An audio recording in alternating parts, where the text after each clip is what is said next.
Helo, Anna Mackenzie dwi un o'r ddygio'n iau yn Ysbyty Gwynedd. Dwi'n byw yn Llanfair Fechan a hyn o bryd ac yn reithiol dwi'n dod o Fanceinion. Dwi wedi bod yn dysgu Cymraeg ers y dechrau o'r pandemig, gan ddefnyddio'r apps ar fy ffôn, enghraifft Say Something in Welsh a Duolingo, ac hefyd clynedd eisi ar y cwrs reithiol gan Mount Gwytheiren. Am gwaith, dwi'n hyfforddi ei bod methu teulu, ond ar hyn o bryd dwi'n gweithio yn yr adran A&E. Dwi'n defnyddio fy Gymraeg bob dydd yn y gwaith efo'r cleifion a'r staff. Dwi'n defnyddio Cymraeg allan o'r borch iddyn nhw a'r gwlad dwi'n byw yn ddi rwan. Diolch yn fawr iawn i chi. Helo, Charles Conway ydw i. Dwi'n dod o Wolverhampton, ond byw yn Wrexham rwan. Dwi'n gweithio yn yr adran llinellau cymwrth yn Wrexham, siarad i phobl ledled Cymru am pethau fel iechyd meddwl, cyffuriau, alcohol a dementia. Fy naeth Cymraeg fi yn decroedd pan oedd hi'n 14 oed. Symudais i efo teulu i'r Bala.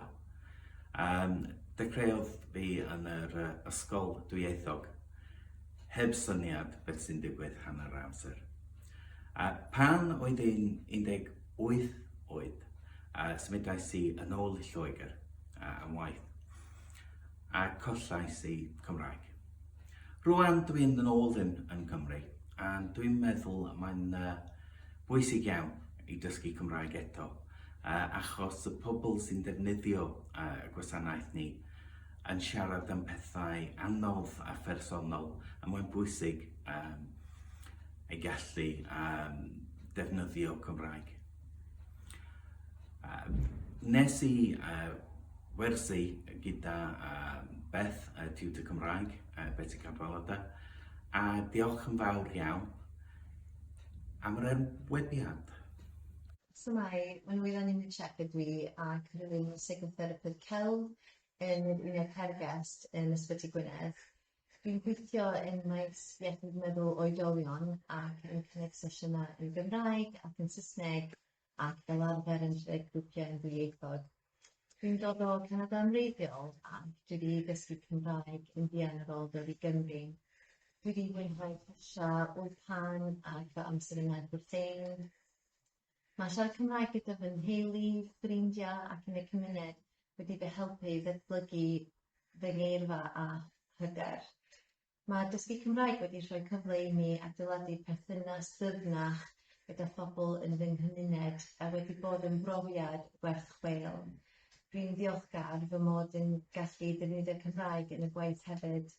Mae'n bwysig cynnwys y Gymraeg yn weithio'n greadigol gyda theimladau sensitif a chymleth.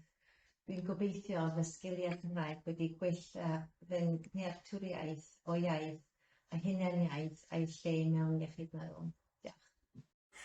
Dwi'n byw yn Wrexham a dwi'n gweithio yn Ysbyty Milo fel swyddog gwybodaeth hefyd. Dwi'n dod o Ramsgate yn Kent yn reiddiol. Yn 2018 penderfynais i dechrau cwrs Cymraeg mynediad. Ers hynny, dwi wedi parhau efo tiwtor BIPBC Cadwaladr. Dwi'n mynychu cinio cyfran bob bythefnos ac y llynedd mi ges i profiad wych yn Nant Gwrthein a cwrs canolradd rhithiol.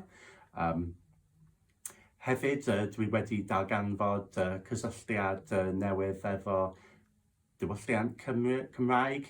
Dwi'n wedi darllen llyfrau Cymraeg am y tro cyntaf ac dwi'n hoffi gwrando ar gerddoriaeth Cymraeg yn aml hefyd. Diolch yn fawr iawn am yr enwebiad.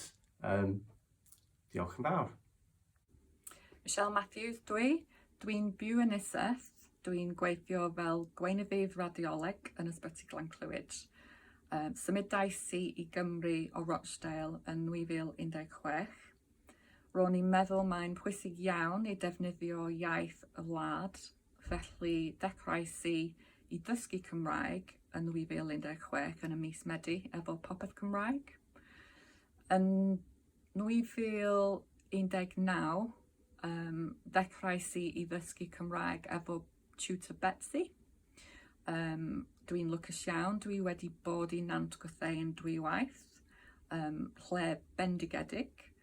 Dwi'n lwcus, dwi wedi mynychu cwrs rithiol efo Nant hefyd. Mae'n teimlo ffantastig i deall a defnyddio'r iaith a i gael fy enwebu.